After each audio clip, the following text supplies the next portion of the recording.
أشهد أن لا إله إلا الله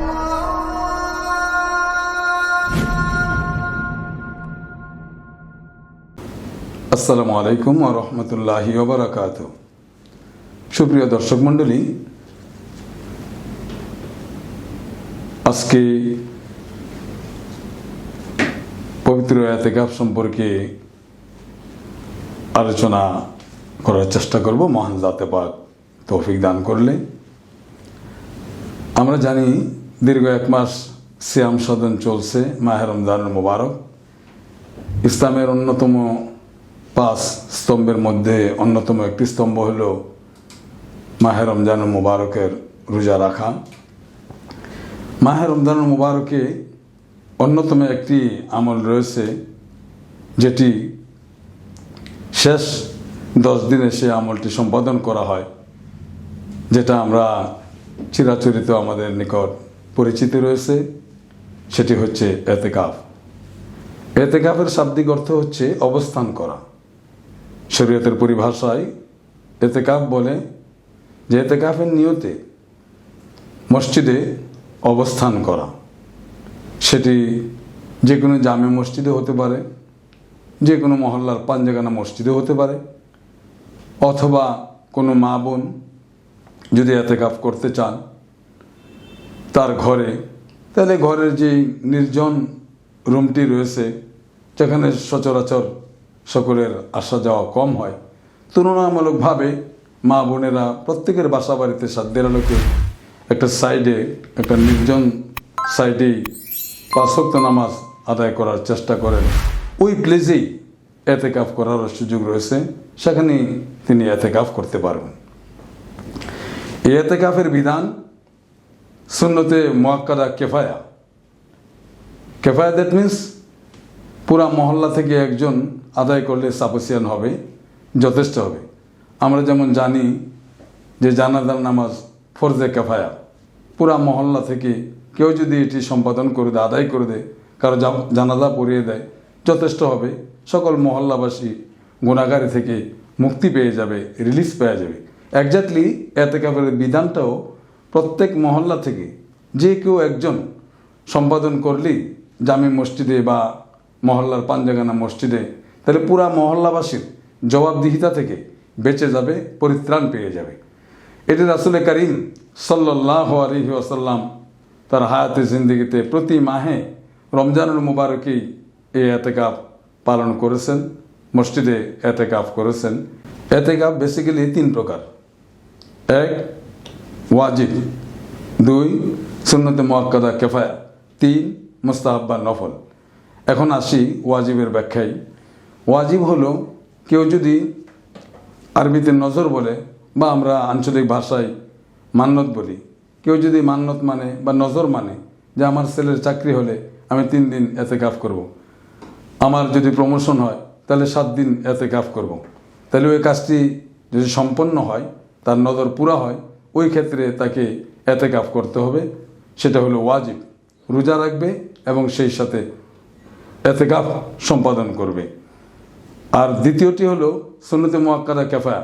generally আমরা যেটা জানি, রাসূল করিম সাল্লাল্লাহু আলাইহি ওয়াসাল্লাম ওনার পুরো জীবনই ইতিকাফ করেছেন, ইতিকাফ পালন করেছেন।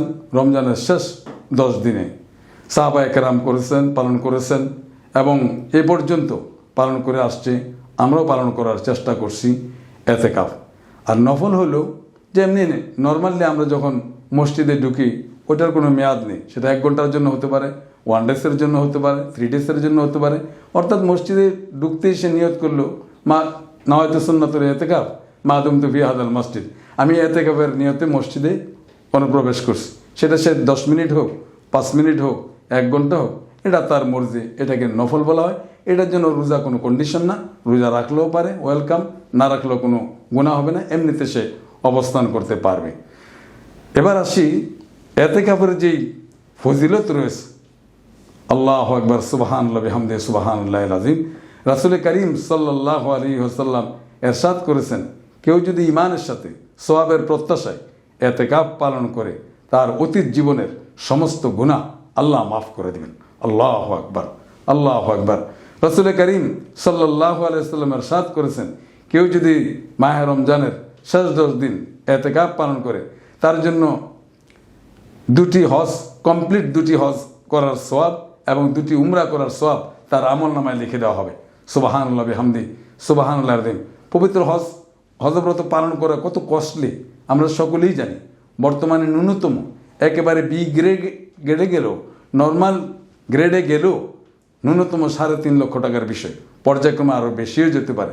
অনেক কস্টলি, অনেক ব্যয়বহুল এবং সবার উপর হজ ফরজ হয় না, যাওয়ার সুযোগ হয় না। কিন্তু এই ক্ষেত্রে 2টি হজের সওয়াব তার আমলনামায় লিখে দেওয়া হবে। এখন যদি কেউ প্রশ্ন করতে চায় যে এবারে যে সমস্যা, হজে যেতে পারবো না যেতে পারবো, বা কখনো যদি চিন্তা করি যে আমার উপর হজ ফরজ আছে, ইতিকাফ করে এটা কভার করবো, নো নেভার, এটা হবে না, এমনটি বলা এবং মনে করার আদৌ কোনো সুযোগ নেই। এটা শুধু হজের মর্যাদা এবং সওয়াবটা দেওয়া হবে, ওইটা ফরজ হজের কভার কখনো হবে না। আর 2টি উমরার সওয়াব তার আমলনামায় লিখে দেওয়া হবে। তাইলে আমরা এই 10 দিন ইতিকাফের মাধ্যমে বিশাল বড় সুসংবাদের সম্মুখীন হয়ে যাচ্ছি, ভাগী হয়ে যাচ্ছি। এরপরে রাসূল করিম সাল্লাল্লাহু আলাইহি ওয়াসাল্লাম ইরশাদ করেছেন, কেউ যদি ইতিকাফ করে, তার থেকে একদিনের ইতিকাফে জাহান্নাম তার থেকে 3 খন্দক দূরে চলে যাও।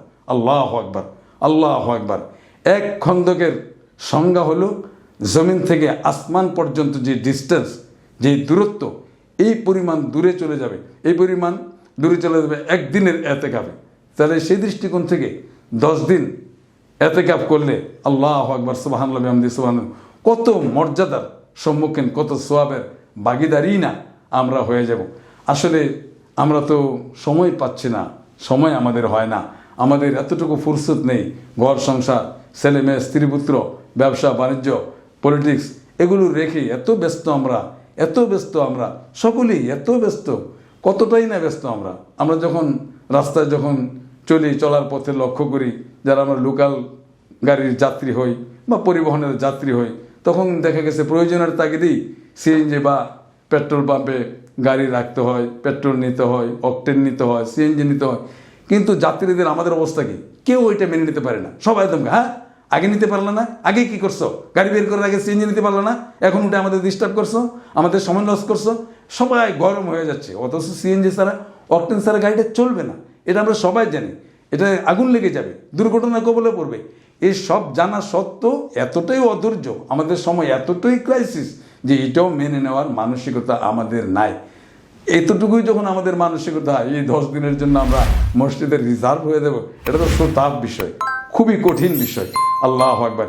কিন্তু আমরা এই দুনিয়া ত্যাগ করতে হবে। আমাদের কত ভাই, কত বন্ধু সারা বিশ্ব থেকে এই করোনা ভাইরাসে আক্রান্ত হয়ে, কত শিক্ষিত, অশিক্ষিত, হাই প্রোফাইল পার্সন, অনেক বড় বড় পার্সন, রাষ্ট্রের বড় বড় পার্সন, বিশ্বের বড় বড় পার্সন, তারা দুনিয়ার থেকে চলে গেছে। কত তারা ব্যস্ত ছিল, আমাদের চেয়ে হাজার হাজার গুণে বেশি ব্যস্ত তারা ছিলেন তাদের কর্মস্থলে। কিন্তু এত সত্ত্বেও সব কিছু ফেলে মনের অজান্তেই চলে যেতে হয়েছে। সুপ্রিয় দর্শক মণ্ডলী, আমরাও চলে যাব। তাই আসুন না, দুনিয়াতে তো সব কিছুর ট্রায়াল আছে। আমরা টেইলার্সে কাপড় দিয়ে থাকি ট্রায়ালের জন্য, 3 দিন আগে সেটা গিয়ে দেখি ঠিক আছে কিনা, সব কিছু গেট আপ ফিটিংস ঠিক আছে কিনা, সেটা সংশোধনের জন্য ট্রায়ালে আমরা চলে যাই।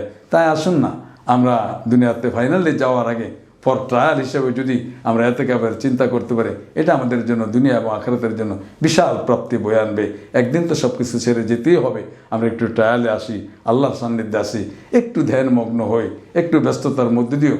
আর যেহেতু বর্তমান যে সিচুয়েশন চলছে, যথেষ্ট অবসর সময় আমাদের কাছে এই লকডাউনের সুবাদে বিভিন্ন কারণেই আমাদের অনেক মুভমেন্ট করতে পারছি না, বিধিনিষেধ রয়েছে।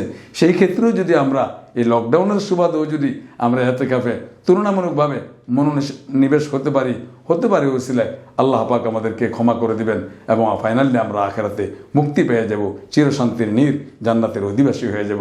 আল্লাহ পাক আমাদের সকলকেই এই আমলটি করার তৌফিক দান করুক। আমিন সুম্মা আমিন। সবাইকে ধন্যবাদ। আসসালামু আলাইকুম ওয়া রাহমাতুল্লাহি ওয়া বারাকাতুহু।